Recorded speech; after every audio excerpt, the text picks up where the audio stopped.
All right. All right. Call the meeting to order. And I'd like to respectfully acknowledge that we are meeting on the traditional lands of the First Nations and has been inhabited by Indigenous peoples from the beginning.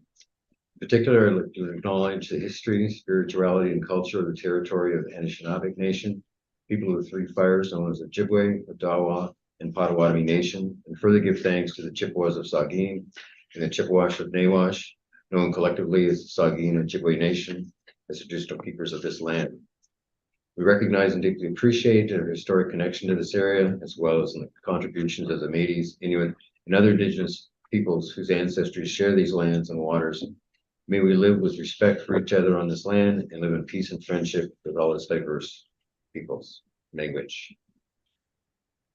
Prior to today's meeting, the board met in closed sessions to review and discuss matters that, in their opinion, fell under Section 35, Item 4 of the Police Services Act, and also as per the Owen Sound Police Services Board bylaw number 2019, section 19-1, and we'll have to correct that because it should be on the governance. I missed the change. Okay. All right, moving on. Approval of the agenda. They have someone make a motion for that, please. Brian, thank you. Garth, second. Thank you. All in favor? Carried.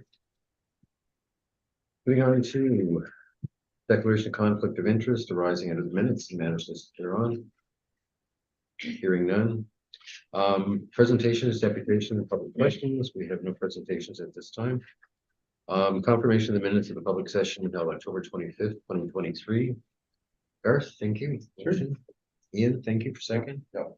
All in favor? Gary? Any business arising out of the public minutes from October 25th? Hearing none. Only export, pardon me, correspondence received. The only thing I have is from the joint statement from the CPA, CAPJ, and CACP regarding working collaboratively to identify progressive and modern solutions to help build capacity and resilience in policing, and also to help restore pride in our officers and career in policing, and to improve legislation and policies that help ensure the safety of our officers and the communities we see. Moving on to Chairman's report. On October 26th and 27th, Chief Ambrose and I attended the OSPSB Labor Conference held in Mississauga. Some of the highlights on that agenda included the speech from the Honorable Michael Kersner, the Solicitor General for Ontario, which highlighted his support for policing in Ontario. We also had an update from the OAPSB Executive Director Lisa Darling, and all the regulations supporting the CSPA have now been posted on the Ontario Regulatory Registry through the education group at the OAPSB. They are participating with Solicitor General and OBC in the development of online training requirements for board members to fulfill their legislative requirements under the CSPA. Some of that mandatory training will include roles and responsibilities, and at this point in time, there are things going to be 3 hours of online modules that must be completed prior to being an active member on a board. Details, logistics, and scheduling will follow. There's additional mandatory training that will be required on human rights, anti-racism, and the rights and cultures of First Nations, Inuit, and Métis people. Board members will have 6 months to complete this training after the enforced date in the spring of 2024. There was also an update on the topics to be covered at the CSPA Summit that's being held in Toronto on February 27th and 28th. Adequate and effective policing and provision of police services, responsibility of the board and chief, First Nations policing, special constables and their employees, something that will be highly interested in given some of the plans we've got for 2024. The role of the Inspector General of Policing, also labor relations, and the role of the minister. So you should receive an invite to that summit in the coming weeks in your emails. There was also a presentation on bargaining updates from boards around the province and some really excellent information on police sector trends, outcomes of collective bargaining, not only in policing, but also in the municipal sector and labor trends in Ontario for policing and other services. There was also a presentation on best practices to prevent and address incivility, harassment, and discrimination in the Ontario Police Services.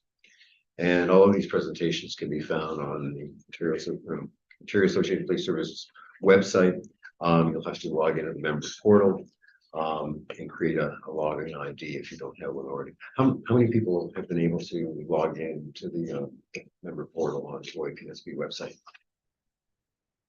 No, haven't tried it yet. I think I had issues signing in and then I lost my password.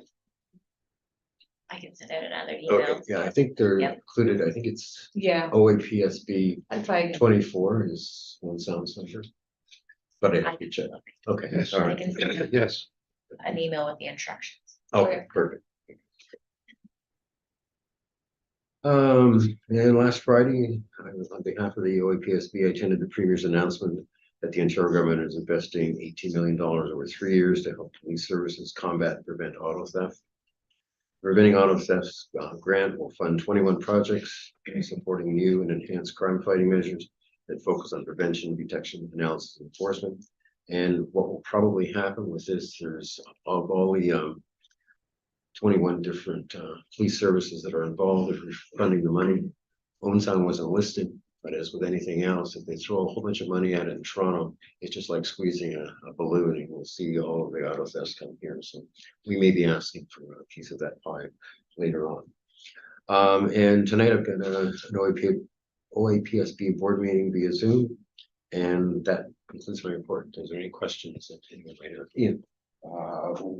Would it make sense to move to send a letter to the appropriate ministry asking for us to be included in that money right now instead of waiting? So to respond to that, Chair, so we were eligible to apply for financing for funding through the grant process for the auto theft initiative. The issue that you have is it's all performance based. And there are certain performance measures, and we don't have a problem to satisfy and to initiate that quality application, because we don't have the numbers and the number of vehicles that we have some stolen vehicles, but it's certainly they're targeting the organized crime aspect of vehicles. The majority are here are theft of opportunity, finding the car unlocked, keys in it, or somebody that you know, and the organized crime aspect of it. I'm not sure that you'll see a huge increase up our way, just simply because the proximity to getting into a facility where it can be loaded into a shipping container, and the proximity of the 401 and major thoroughfares to get out of the area in a hurry. One thing that you have up here is that if you come up, first of all, people will get lost, and secondly, they'll you have to travel through a lot of jurisdictions and a lot of roads before you'll get back into that area. And with the increase of automated license plate readers and things like that, they're not going to try and come. I don't anticipate it moving this way soon. It could very well this way, but it's going to be delayed. Maybe not enough BMWs and sports cars up here. Yeah. You should probably call come from the city in the summertime. But it's something we can keep My 1997 Ford Taurus probably isn't in demand. No? Would you know the difference between our statistics and Saugeen Shores? I'm just asking because I know that the high-end vehicles over there, like in summertime, it's just ridiculous. As far as thefts of those vehicles, Yeah. We could do some looking at what their theft numbers Well, are. I'm just I don't- curious, but Not sure where they sit. I don't believe they got any funding through it either.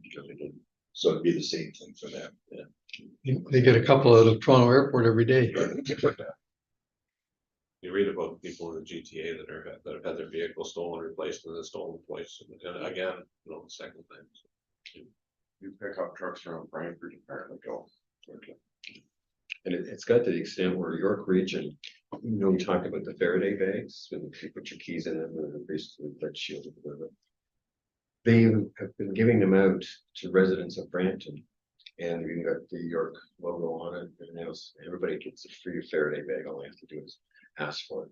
So that's how bad the problem is down there. What they're doing, one of the things they're doing to correct them. Right. Moving on to item number 10, governance. And this for open, it's Kayla and I had a signing party, signed all the policies. And back on November 8th, and hard copies are now in a binder in the board office. And soft copies are available on Q Drive. We will be working towards putting or posting those on our website. We have some changes coming up on the website in collaboration with the City of Owen Sound. Those, and we'll be announcing when they're actually been posted and up and ready for people to view.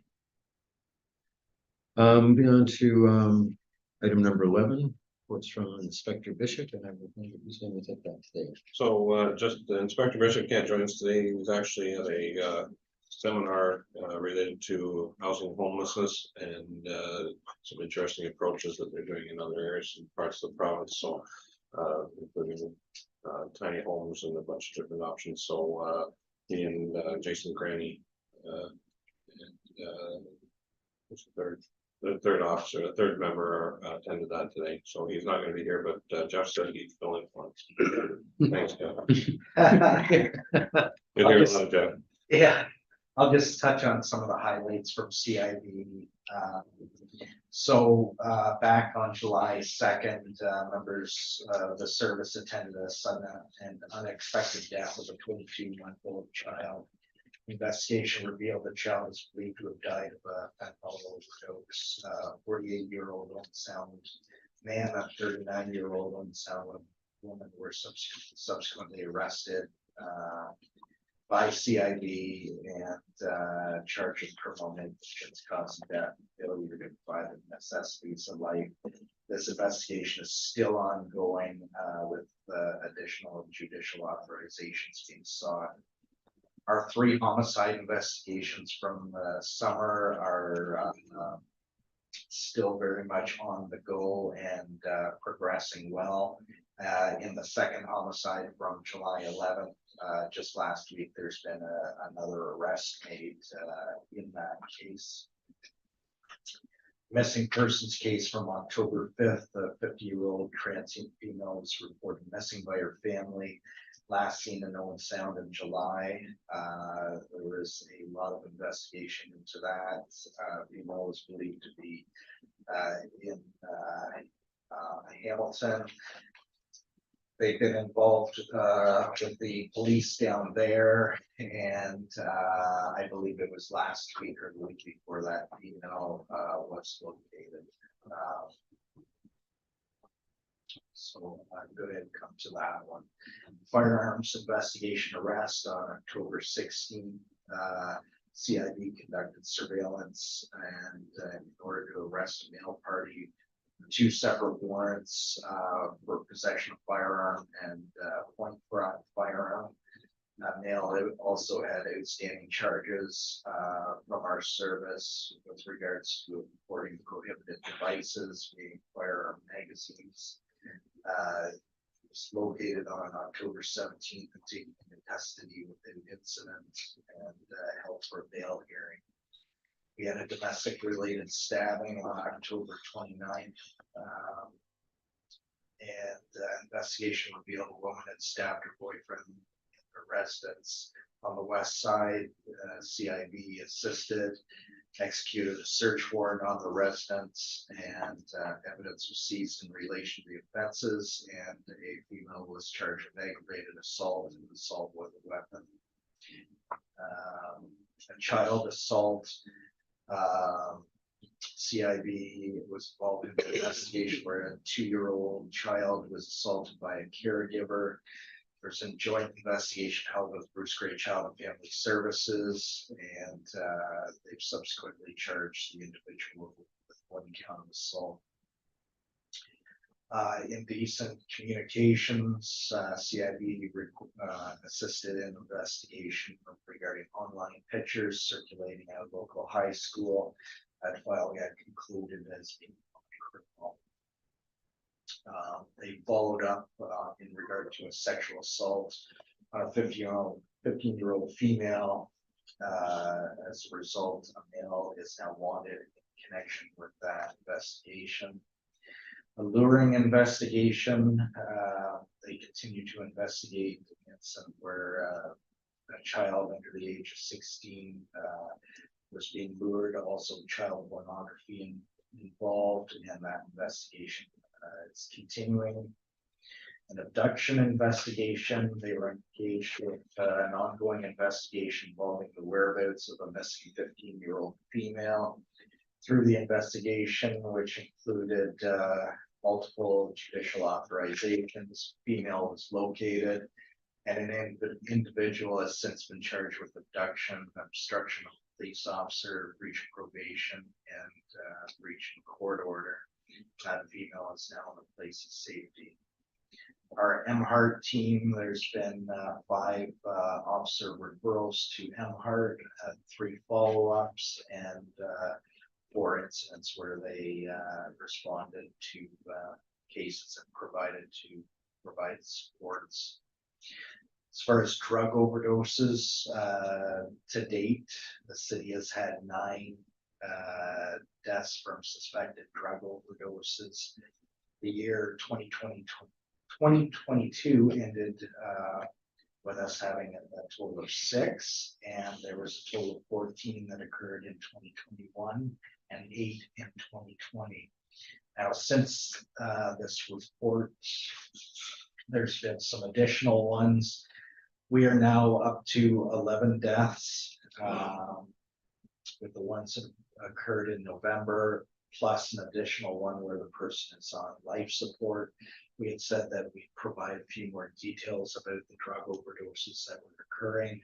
So with the person that's on life support, 6 males and 6 females were involved in those stats. Naloxone was present during half of them, that it was located at the scene.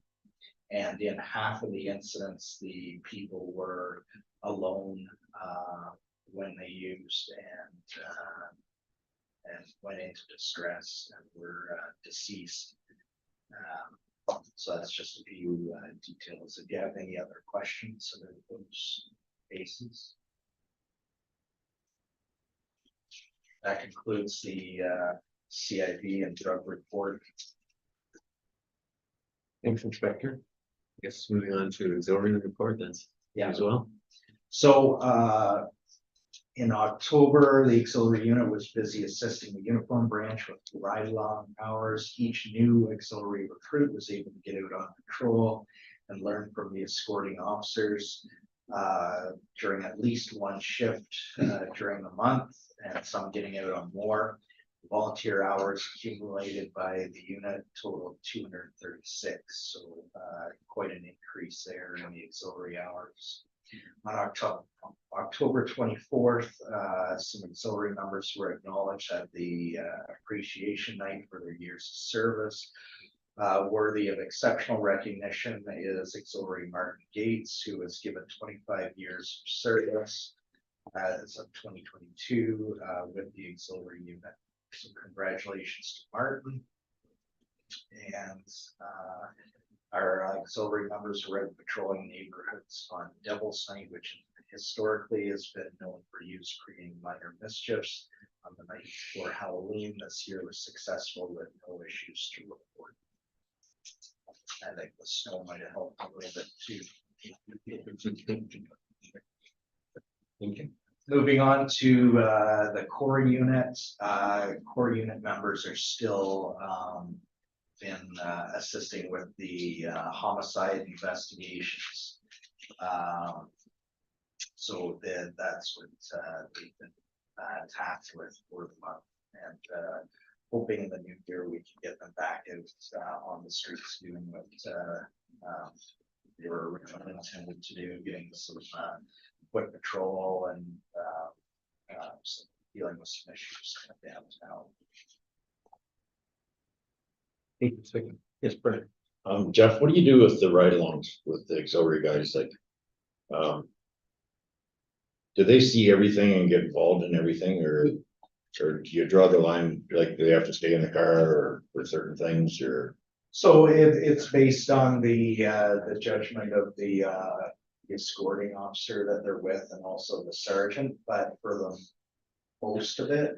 Our auxiliaries are directly involved and they'll accompany the officer when they're going to calls and assist them.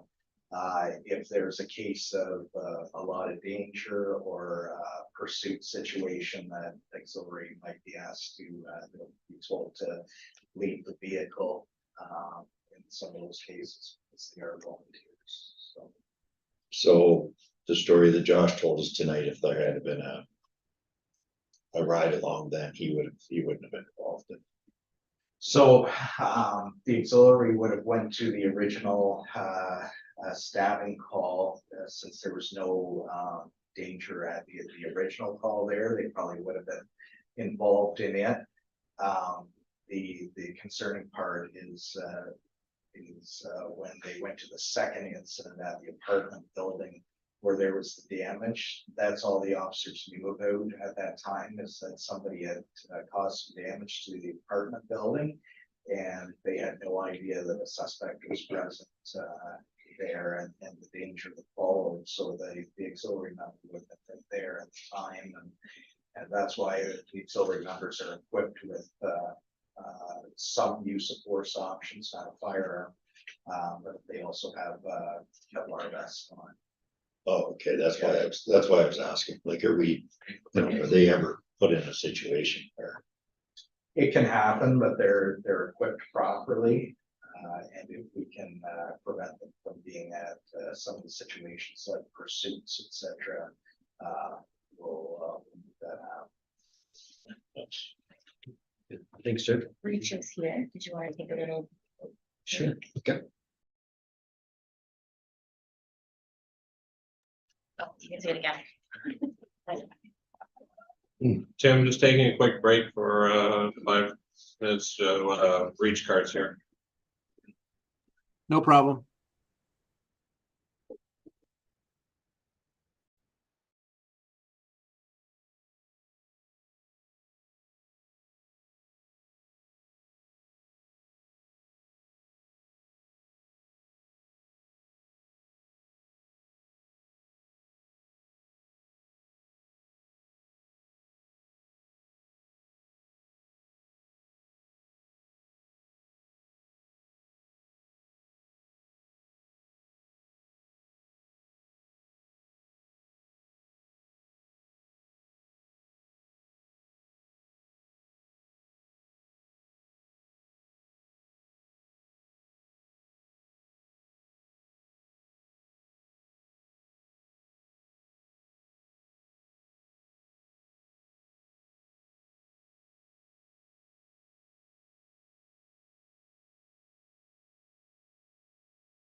They produce. Start that again. They're going. Oh, okay.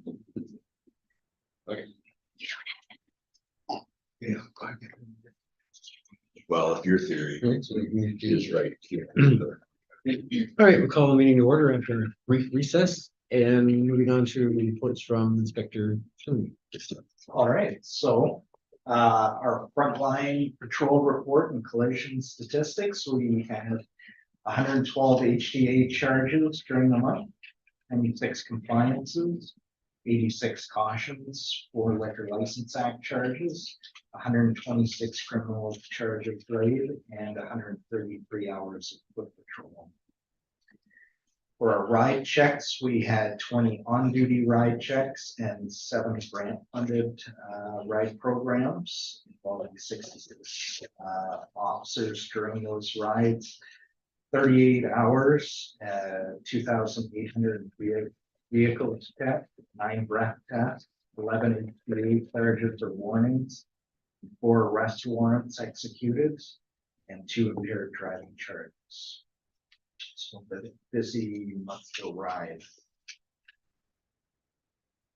We had 42 collisions, 17 on the east side, 8 on the west, 17 in parking lots, 5 failed remains, and 24 of those collisions were handled by our collision reporting center and 18 by our frontline officers. The collisions are just down slightly over the same time last year. There's no questions, I'll move on to community services. Jason was busy as usual in October at several meetings and committees that he's part of, law enforcement agencies and partners to protect seniors, polar plunge provincial meeting, planning for the Pass the Hat event, school board meetings, the River District, Kiwanis and Junior Optimist, police partnership meeting, our district resource center, CAA and bus patrol, safety committee, and the youth policing initiative virtual meeting. He did presentations on bus patrol training at East Ridge. He was at St. Dominic Savio for grade 5 and 6 community safety presentation. University Women's Institute and Sound Gardens retirement presentation to them on frauds and scams. It's at East Ridge for a grade 8 social media presentation. Georgia College in regard to working with vulnerable populations. St. Mary's for Coffee with a Cop, an open discussion on safety issues. Y Settlement Services on frauds and scams. At St. Dominic Savio for lockdown drills, and he did a podcast with River District on proactive community policing.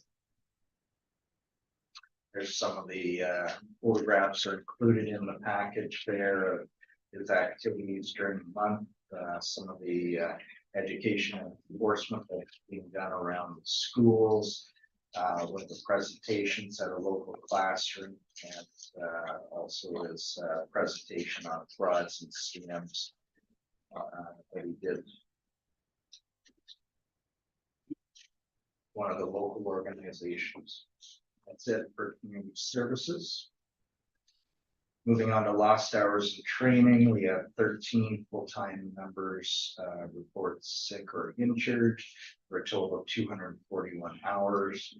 In October, we had 3 persons who had WSIB time for a total of 288 hours. And that's down over the same time last year.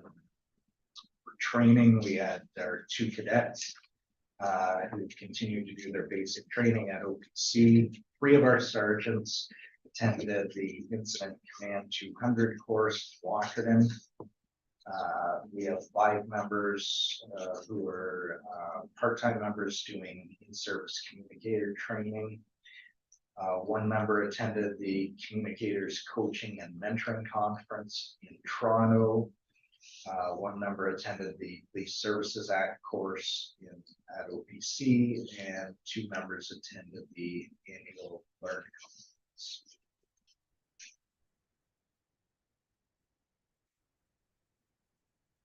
That's it for my report. Okay, thank you, Inspector. Moving on from Director of Civilian Services, boards and bylaws. You want me to keep going?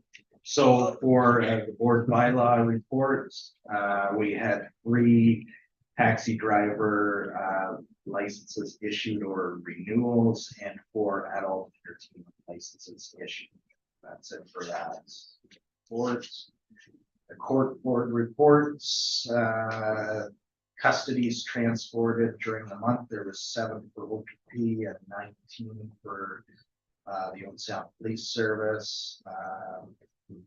67 persons charged by the Old Sound Police custody appeared by audio. So those are audio bail appearances that are done from our police service. There was 35 meals provided to custodies and a total of 1,129 special constable hours. That's it. Reports.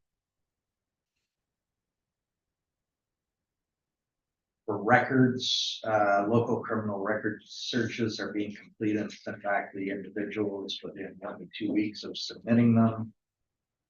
We accept criminal records applications in person at the service as well as online.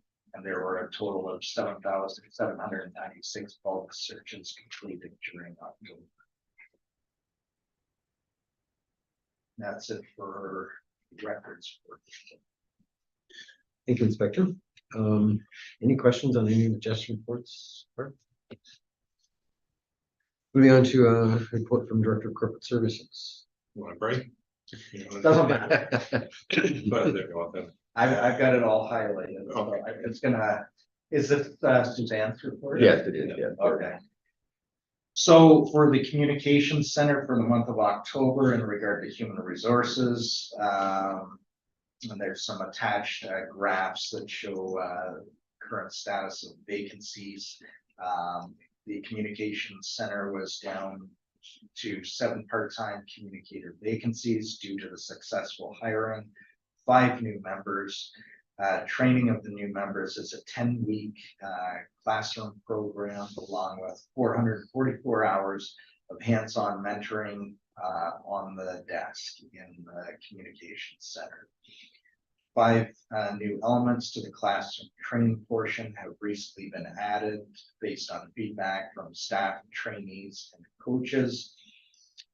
And an evaluation survey has been incorporated to seek input from the trainees every 2 weeks of the program on logistics, instruction, and content to ensure that the training program effectively meets the complex and demanding role of call taking and dispatching. For 911 calls, there were 5,664 emergency calls from the 911 phone line into the communication center in October, representing an average daily call rate of 183. This is a 9.5% decline in volume from September and down slightly from October of last year. Year to date, as of the end of October, there were 66,582 emergency 911 calls, representing a 13% increase from 2022.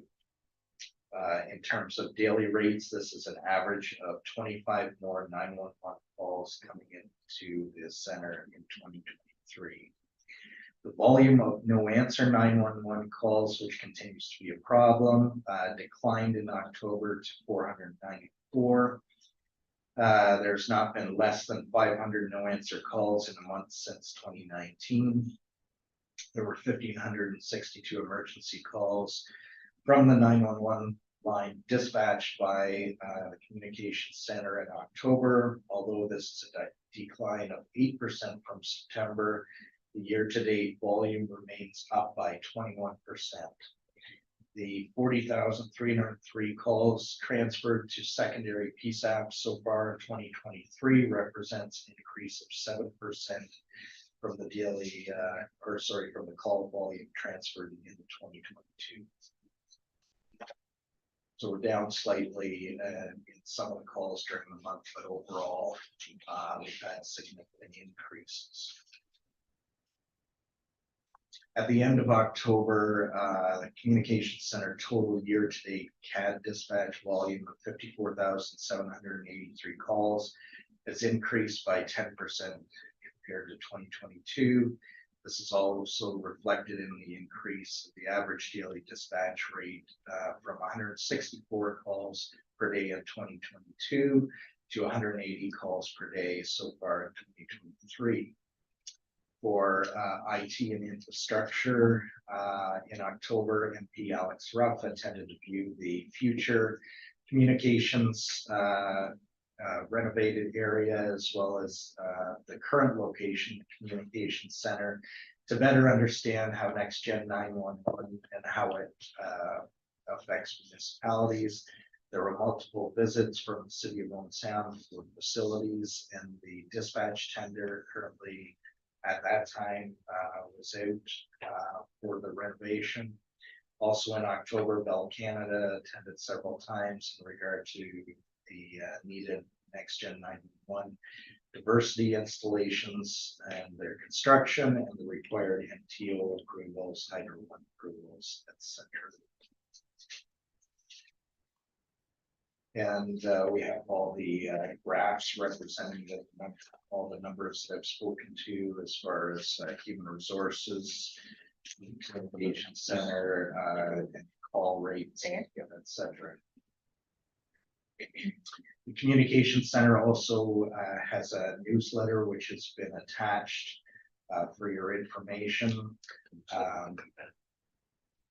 They had a meeting in September with the Coburg Police Service, and we've arranged to have regular meetings from all the representatives, police services, dispatch, fire communications center, to have all the issues brought forward, good and bad. The next quarterly meeting with police partners is for January 18th, 2024. And they're also going to be having a regular meeting with fire partners as well. We've signed with Worth Lakes Police Service as client for implementation and consultation and support over the next 5 years. And this is well underway, and it's included software purchases on behalf of Worth Lakes, as well as meetings with Bell Canada for their services there. And they also onboarded a radio solution with Saugeen First Nation, allowing greater integration and information sharing for meeting National Fire Protection Association standards.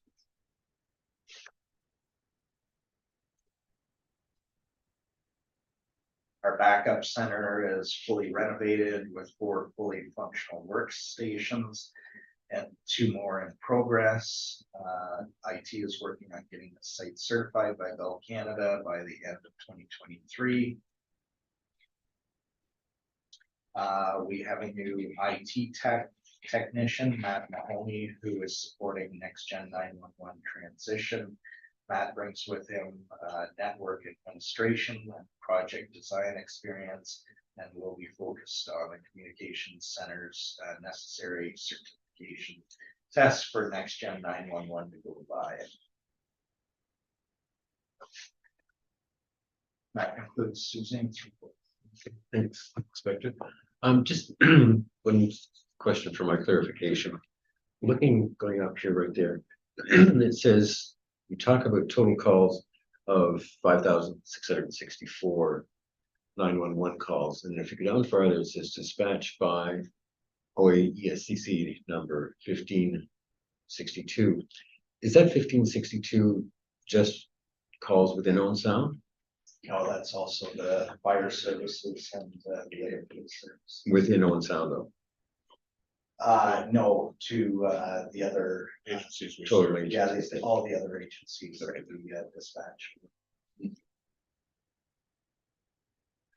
Would it make sense if we split up how many calls were just for sound? So we can do that, this is as far as calls for service, but that would be under, we can do that under the report, under the reports, like under Jeff's report. For calls for service. Because I'm just wondering, hearing some of the stories that are going on, whether we're noticing provincially calls are going down, but I'm wondering if calls within on sound are going up and they're not being captured. So, the number of calls, being dispatched just for the police service. Yeah, police service and on sound. They may be going up and saying that they're going down, maybe isn't an accurate depiction of what's really happening. Yeah. No, okay. Okay, any other questions on the report? Okay, moving on to report from Director of Information Technology, sales report. I can look back for that one. Okay, So, we had a number of meetings and discussions around cameras for on sound. And we also met in regards to cyber insurance and IT insurance in case of ransomware or disaster, and we're working with the city on that. There's obviously quite a bit of detail that they want and information regarding what we do, what our connections are, all those different things. Mapping, we completed a map for Kawartha Lakes Police Service. We're now working on North Bay Police, and Toronto Housing is anticipated to start shortly after the new year. That would be an extensive build for their service.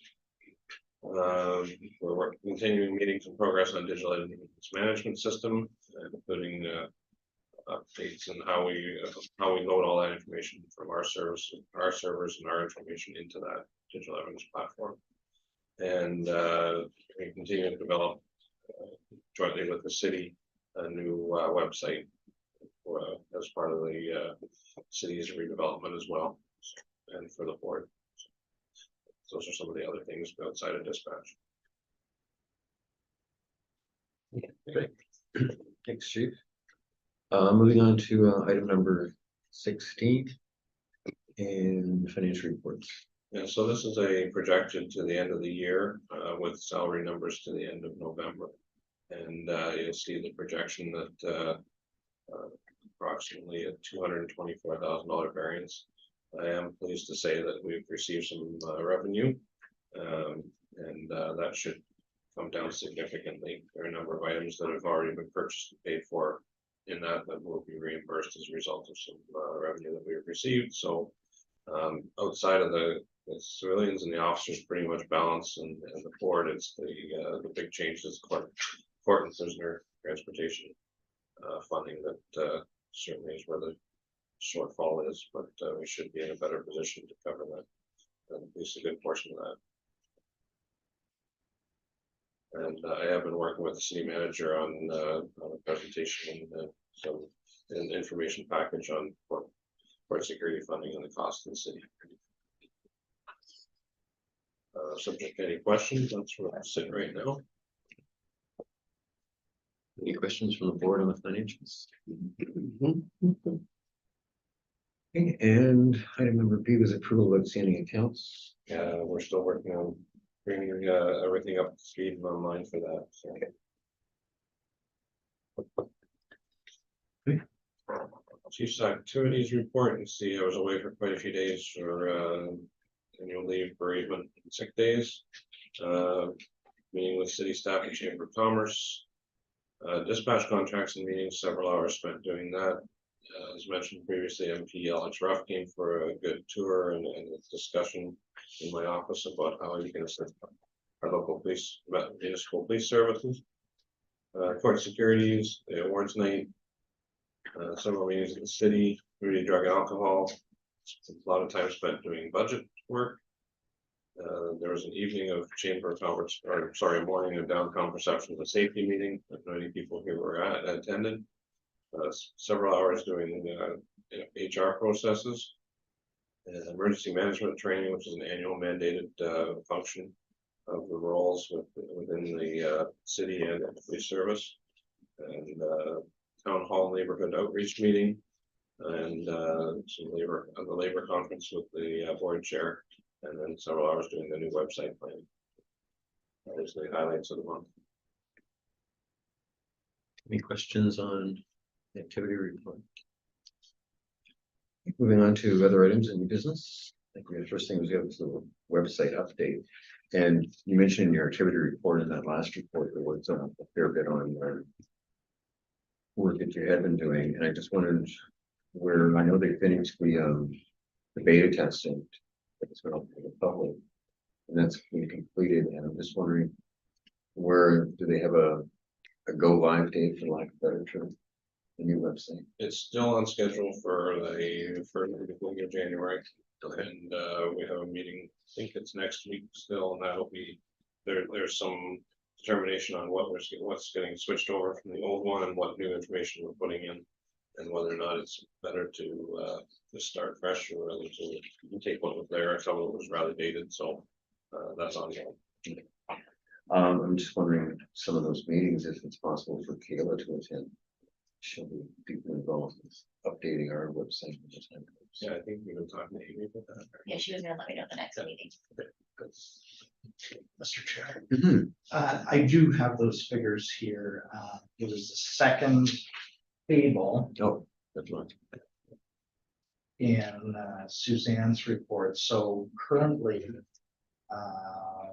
we're sitting at 15,990 calls for just the Old Sound Police Service to date.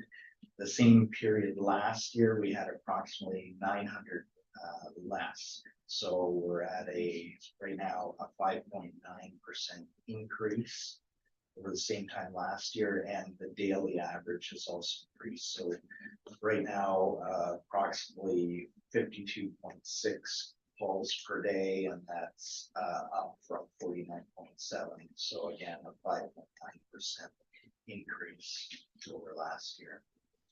So the calls for the rest of the province are going down, yet ours are going up, which is good information to know. Good, great, thanks, Jeff, appreciate that. Right, next one we had was the bylaw fingerprinting fees discussion, and I think we're going to move that to the December meeting. There's some reporting issues that we had to correct and additional discussions on.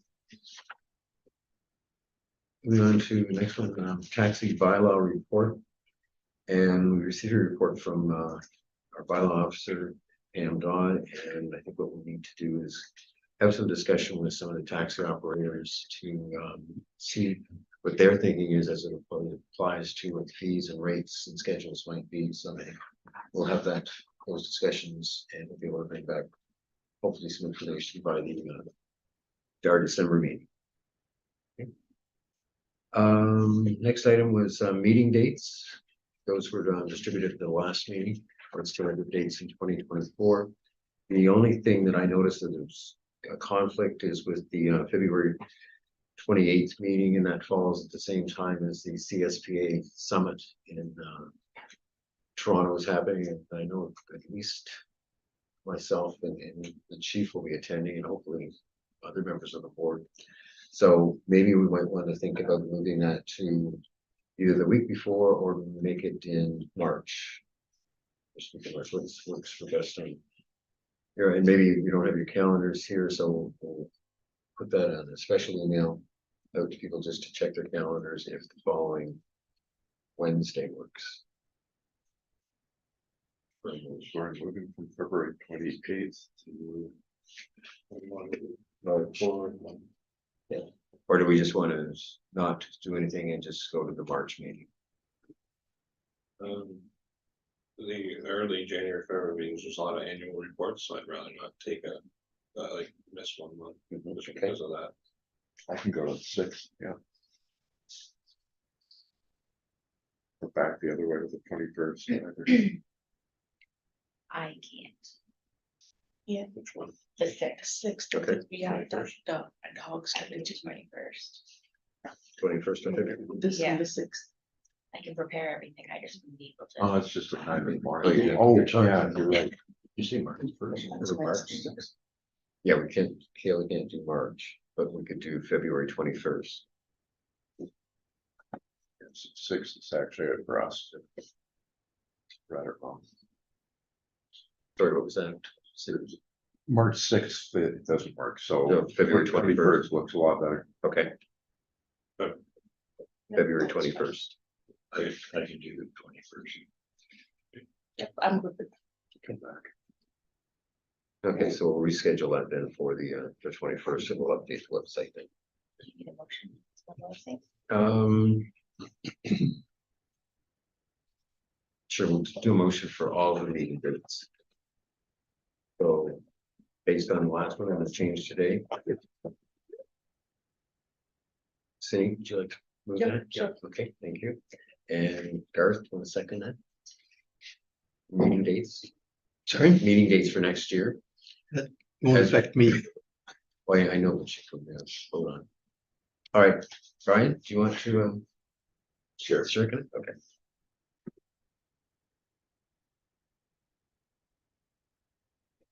All right, any other items? Yes. All in favor? Thank you. Gary. That's why I have her sitting there, be line. Any other questions, any other items you'd like to bring up in an open session at this time? Hearing none, terminate the meeting at 11:05.